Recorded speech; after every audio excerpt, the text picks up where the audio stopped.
할렐루야. 네. 오늘 이 말씀은 예수님의 마음을 굉장히 흡족해 했던 이야기가 아닐까 싶습니다. 또한 또 예수님의 마음을 굉장히 걱정스럽게 했던 말씀이다, 이렇게 볼 수가 있습니다. 이게 뭔 얘기냐? 오늘 이 이야기가 이제 다른 공간 복음서에서는 가이사랴 빌립보에서 예수님께서 제자들과 함께하는 자리에 이루어졌다고 이야기하고 있습니다. 제가 여기를 이제 가봤습니다. 가이사랴 빌립보 어떤 곳인가 봤는데 너무 좋아요. 예. 휴양지예요. 이제 이스라엘에는 이렇게 뭐 숲이 우거지고 나무가 많은 그런 곳이 많이 없거든요. 심지어는 여기 진짜 나무 많습니다 하는 곳도 가보면 듬성듬성 있습니다. 그런데 이 가이사랴 빌립보를 봤더니 정말 숲입니다. 그 안에 깊은 이제 숲이 있어요. 그리고 이제 판의 동굴이라는 뭐 이런 이상한 장소들도 있고. 그래서 이 가이사랴 빌립보는 사실은 그 지역에 사는 로마인들이 그곳에서 즐기기 위해서 만든 휴양 도시입니다. 그렇다면 오늘날 우리로 따지면 제주도 뭐 이런 게 볼 수 있는데 왜 예수님께서 제주도에 제자들을 데리고 갔을까요? 거기 전도하러 가셨을까? 근데 오늘 말씀을 보면은 전도하러 갔다는 얘기는 1도 없습니다. 뭐 하러 가셨어요? 제자들하고 쉬러 가셨어요. 예수님도 쉬셔야 돼요. 그렇죠? 그런데 예수님의 쉼에는 다 이유가 있었습니다. 이것을 이제 학자들은 하프타임이라고 그래요. 이제 무슨 소리냐? 전반기가 끝나고 이제 후반기 사역을 준비하는 거죠. 전반기 사역은 뭐냐면 전파하고 고치고 가르치는 사역이었다면 후반기 사역은 예수님께서 이 땅에 오신 가장 적극적인 이유, 십자가 지셔야 되는 사역입니다. 그래서 이제 사실은 그동안 뭐 3년이면 3년 제자들을 잘 내가 케어했는지 가르쳤는지 이제 그걸 점검하러 가시기 위해서 제자들과 오붓한 시간을 보내신 겁니다. 그런데 거기서 이제 이런저런 일을 하신 후에 제자들에게 이렇게 질문을 합니다. 우리 함께 우리 18절의 말씀을 같이 한번 읽어보도록 하겠습니다. 시작. 예수께서 따로 기도하실 때에 제자들이 주와 함께 있더니 물어 이르시되 무리가 나를 누구라고 하느냐? 사람들이 나보고 뭐라고 그러니? 라고 물어봤습니다. 그랬더니 제자들이 여기에 대해서 아주 굉장히 자신 있게 얘기를 합니다. 19절에 보니까 세례 요한이 다시 살아났다고 하던데요. 다시 오신 엘리야라고 하답니다. 그리고 옛 선지자 중에 한 사람이 나타난 만큼 그렇게 예수님에 대해서 칭찬이 자자합니다. 이런 얘기를 하죠. 이런 사람이 이렇게 했다, 저런 사람이 저렇게 했다라고 다 얘기를 합니다. 일종의 그 사람들의 예수님을 향한 고백이라고 할 수 있는데 여기에 대해서 제자들은 아주 자랑스럽게 얘기를 합니다. 그런데 그 후에 예수님께서 두 번째 질문을 하십니다. 우리 함께 20절의 말씀을 같이 한번 읽어보도록 하지요. 시작. 예수께서 이르시되 너희는 나를 누구라 하느냐? 베드로가 대답하여 이르되 하나님의 그리스도시니이다 하니. 뭐라고 여쭤보셨습니까? 그러면은 좋아. 사람들 말고 니네들은 나를 뭐라고 생각하니? 라고 물어봤습니다. 그랬더니 좀 전에 그렇게 시끄럽게 떠들고 막 기쁘게 얘기하던 사람들이 갑자기 꿀먹은 벙어리가 됐습니다. 여러분 이걸 어떻게 생각하십니까? 신앙의 이 모습이 무엇인지를 정확하게 보여줍니다. 우리가 예배 드릴 때 꼭 하는 것 중에 하나가 사도신경 하지요? 그리고 예배 끝날 때 뭐 합니까? 주기도문 하지요? 그런데 사실은 사도신경을 제가 여러분의 좀 환상을 깨드려야 될 텐데 이게 좋은지 잘 모르겠지만 사도들이 만든 게 아닙니다. 저도 신학교 갈 때까지는 사도신경을 사도들이 만들어서 사도신경이라고 알고 있었어요. 그런데 갔더니 이제 신약학을 가르치는 교수님이 신학 개론 시간에 질문을 한 학생이 했는데 사도신경은 도대체 어떻게 된 거예요? 그랬더니 그건 여기 와서 얘기하지 말래요. 그래서 이제 뭔 소리라 했더니 교회사 시간에 배우라는 겁니다. 그러니까 이 사도신경이 만들어진 게 한 기원 후, 그러니까 AD 5세경 정도군요. 뭐 빠르면은 4세기 정도예요. 그럼 뭐 400년경에서 500년경 그 사이에 사도신경이 만들어졌으면 그때 사도들은 이미 다 죽고 뼈도 안 남았습니다. 그러면 이제 사도신경이라는 건 뭐냐? 이제 사도들이 세운 교회의 그 전통 위에서 신앙생활을 쭉쭉쭉 해오다가 나중에 사람들이 모였습니다. 콘스탄티노플에서도 모이고 니케아에서도 모여서 야, 우리가 이때까지 믿은 걸 한번 다 정리를 해보자. 그래서 알렉산드리아에 있는 교회, 무슨 뭐 콘스탄티노플에 있는 교회, 로마에 있는 교회, 이런 사람들이 다 모여갖고 자기가 믿는 신앙들을 이렇게 다 이렇게 정리를 해본 거예요. 그랬더니 공통적으로 맞아떨어지는 부분이 있었던 거예요. 그거를 가지고 잘 정리한 게 뭐다? 그게 사도신경이고, 그렇게 따지면 사도신경은 한 1600년 정도 된 전통이라고 볼 수가 있습니다. 그러니까 뭐 사도의 교회의 전통이 세워졌으니까 사도신경이라고 해도 무방은 하지만 그래도 사도가 만든 고백은 아니다. 그런데 중요한 거는 사도신경의 중요성이 뭐냐? 12사도가 만들어서 사도신경이 중요한 게 아니라 그 고백을 우리가 다 같이 한다는 게 중요합니다. 근데 그 고백에는 굉장히 무시무시한, 도대체 받아들일 수 없는 세상 사람들이 그런 고백이 있죠. 뭐가 있습니까? 동정녀에게서 예수님께서 성령으로 잉태하셨다. 여러분, 세상에서 동정녀에게, 처녀에게 성령으로 잉태하는 사람 보신 분 한번 손들어 보세요. 예? 없죠? 이거 세상 사람들이 절대로 믿을 수가 없는 고백입니다. 그리고 여기에 또 고백이 뭐가 있습니까? 장사한 지 며칠 만에요? 사흘 만에 죽은 자 가운데서 다시 살아나셨다. 해외 토픽에 보면은 죽은 지 몇 시간 만에 깨어났다. 이게 뭐냐면 호흡의 문제, 뭐 아니면은 이 사망 진단서를 잘못 내려갖고 뭐 이런 사람의 얘기는 있어요. 옛날에 또 해외 토픽에 보니까 그런 얘기도 있더만요. 그 한 사람이 요나처럼 물고기 뱃속에 들어갔다가 72시간 만에 이렇게 살아난 그런 해외 토픽도 제가 봤습니다. 뭐 그런 경우는 볼 수 있었지만, 여러분, 죽은 사람이 갑자기 사흘 만에 떡하고 살아나는 경우 보신 분 한번 보세요. 없죠? 여러분, 우리가 주일날마다 하는 이 사도신경이 어마어마한 겁니다. 그런데 이 사도신경 할 때 손을 딱 들고, 목사님, 저는 이거 못 믿겠습니다. 이거 어떻게 처녀 몸에서 성령으로 잉태했다는 게 말이 됩니까? 장사한 지 사흘 만에 부활했다는 게 이게 말이 됩니까? 이러신 분들은 한 명도 없습니다. 혹여나 그런 생각을 품더라도 여기서는 말을 못하죠. 왜냐면은 다른 사람들이 째려볼 테니까요. 그렇죠? 왜냐하면 이게 교회의 특성이에요. 교회는 뭡니까? 어떤 곳이 교회입니까? 삼일교회, 삼성교회, 혹은 뭐 의정부 제일교회, 뭐 아니면 뭐 광명교회. 이게 교회가 아니에요. 이거는 그 지역의 이름을 뜻하는 거죠. 교회라는 것은 함께 모인 곳인데 무엇으로 함께 모입니까? 신앙으로 함께 모인 곳이에요. 그럼 이 사람이 신앙을 한다는 것을 무엇을 통해서 볼 수 있습니까? 신앙의 고백입니다. 이 사람의 신앙의 고백이 어떤 고백인지를 보고 함께 신앙의 고백을 하는 사람, 예수를 그렇게 함께 신앙의 고백을 하는 사람들이 모인 곳이 그게 교회라는 것이죠. 지금 어떻게 보면 예수님께서는 야, 딴 데서 들은 그런 얘기 말고 너가 뭘 믿는지 좀 얘기를 해봐라고 질문하고 있는 거예요. 그러면은 지금 이 질문은 결국 예수님께서 무엇을 하시려는 거냐? 교회를 세우고 계시는 겁니다. 12제자를 데리고 12명의 그 제자들을 중심으로 교회를 세우고 있는 거예요. 자, 그럼 우리 한번 3년을 돌아보세요. 뭘 받니? 사람들이 뭐라고 막 얘기하더냐? 그럼 넌 뭘 믿니? 그 고백이 너희가 같으니? 이 얘기를 질문하고 있는 거예요. 그래서 그들이 한 교회이냐라고 예수님께서 질문을 합니다. 그랬더니 베드로가 뭐라고 그러냐면 하나님의 뭐라고 그러죠? 그리스도라고 얘기합니다. 이 얘기를 다른 곳에는 주는 살아계신 하나님의 아들이자 그리스도시다라고 얘기를 하고 있습니다. 여러분, 그리스도가 뭘까요? 일단 우리 하나님의 아들부터 한번 해볼까요?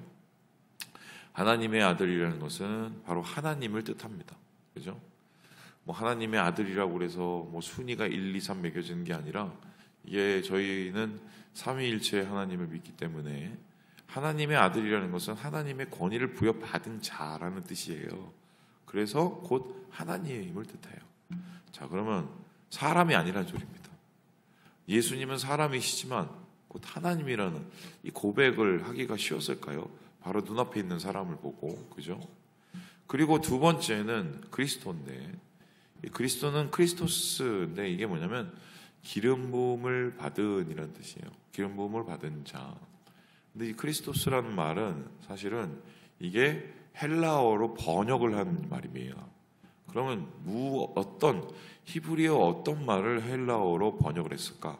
메사야, 메시아입니다. 그러니까 메시아는 뭐냐면은 기름 부음을 받은 자예요. 그럼 기름 부음을 받은 자를 헬라어로 번역한 게 이게 크리스토스예요. 그럼 이 크리스토스를 중국어로 바꾸면 뭐냐? 지두입니다. 지두. 그러면 이 지두를 한국말로 바꾸면 뭡니까? 기독입니다. 그럼 우리가 대한예수교 장로에 뭐라고 그러죠? 우리가 기독교라고 그러죠? 그리스도교고 정확하게 따지면 메시아교입니다. 메시아교 우리가. 그러면 메시아라는 것은 무엇입니까? 하나님께서 기름 부음으로 받은 자. 특별히 유대인들에게 메시아는 어떤 역할을 생각을 했냐면 다윗의 왕위를 이어서 이 땅 가운데 하나님의 나라를 회복할 사람이라고 믿었습니다. 이 당시 예수님의 시대는 로마가 세상을 주름잡고 있었던 시대이기 때문에 유대인들이 로마의 지배 아래에서 소위 말해서 불만이 굉장히 많았던 거죠. 일제치하를 우리 한번 생각을 해보시죠. 그래서 그들은 다시 오실 메시아 다윗 왕을 기다렸습니다. 그래서 예수님께서 나중에 종려주일 우리 지키죠. 예루살렘 이제 올라가실 때 일주일 남겨놓고 사람들이 종려나무가지를 막 흔들면서 호산나 호산나 얘기하죠. 그 호산나가 뭡니까? 우리를 구원하소서 막 얘기합니다. 그리고는 뭐라고 했어요? 주의 이름으로 오실 자요 라고 얘기하죠. 그리고 뭐라 합니까? 다윗의 후손이요 라고 얘기합니다. 그 소리를 다 합치면 뭐라고 얘기할 수 있어요? 메시아, 그리스도예요. 그래서 그 당시에 이런 고백이 참 대단한 게 보통 분이 아니세요. 하나님이셨군요. 그리고 예수님은 그리스도십니다. 다시 오실 다윗의 왕입니다.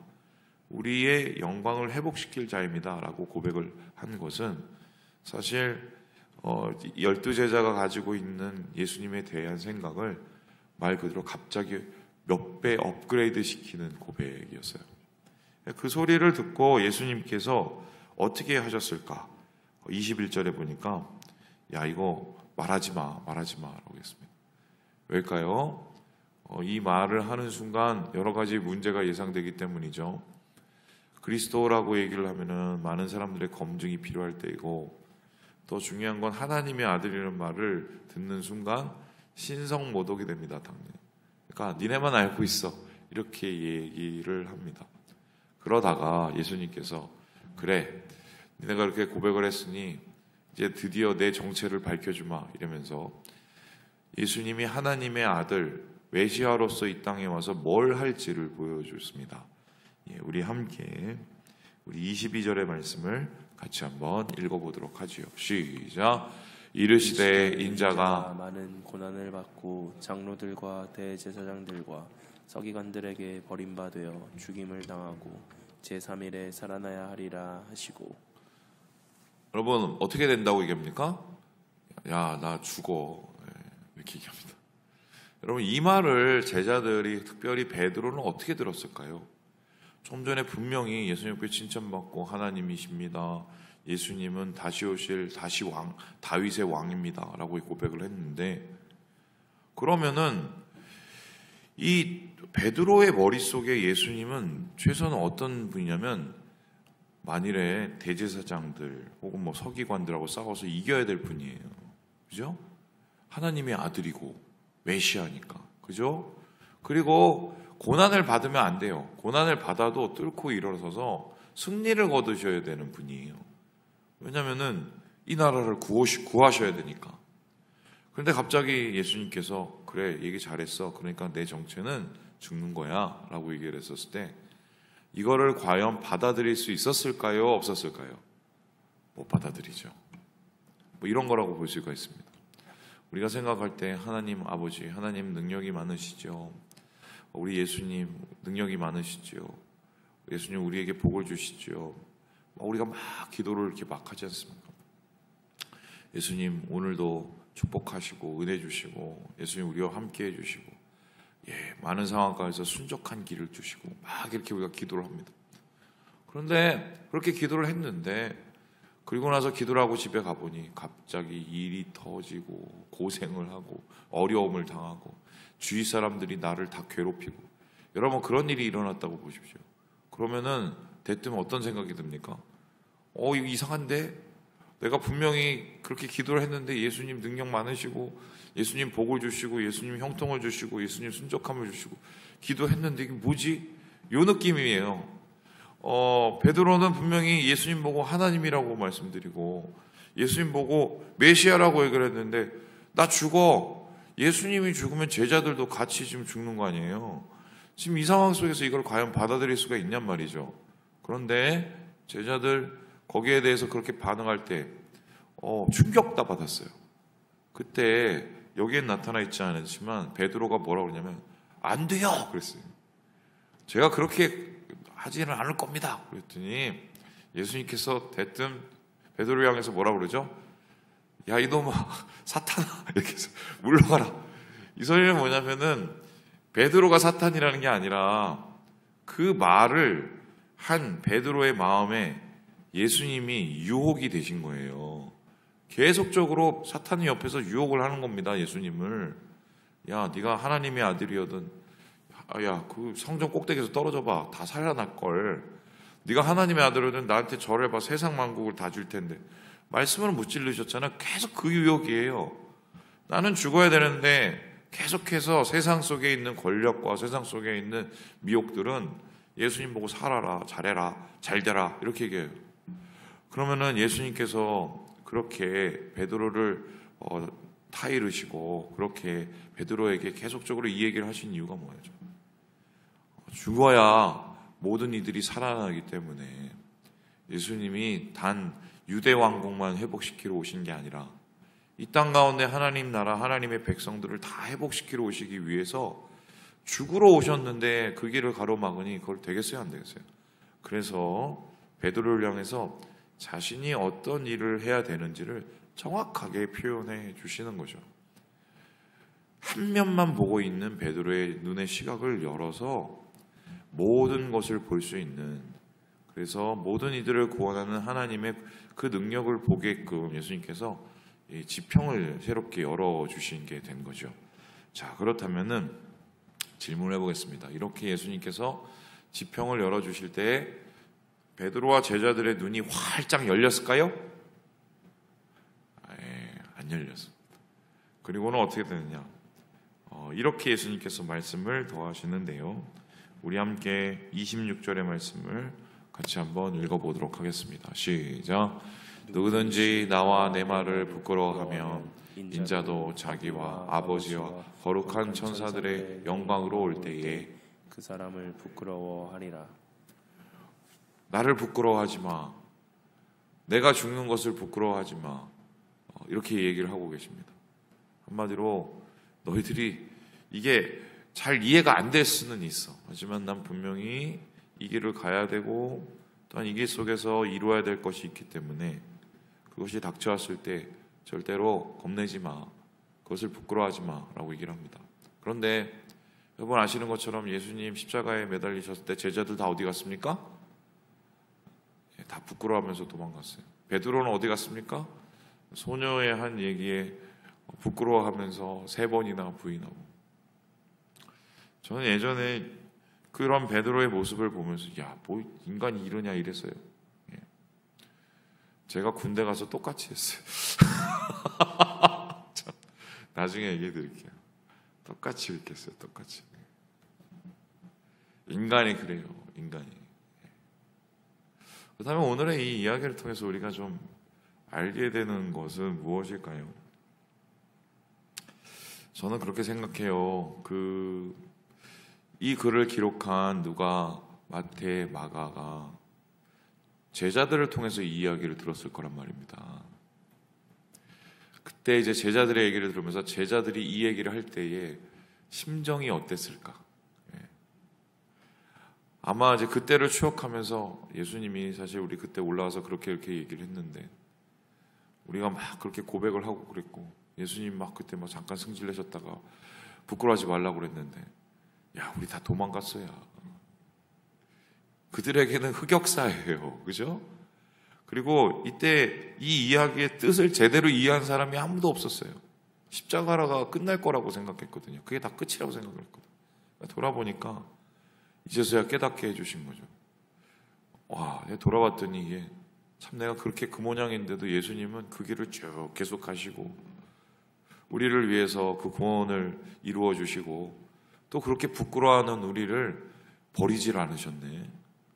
아마 그 제자들 마음속에선 예수님에 대한 굉장한 미안함과 더불어서 예수님에 대한 굉장한 친밀함, 또 예수님의 마음의 따스함을 느끼고 있지 않았을까. 신앙이라는 건 사실 그런 거예요.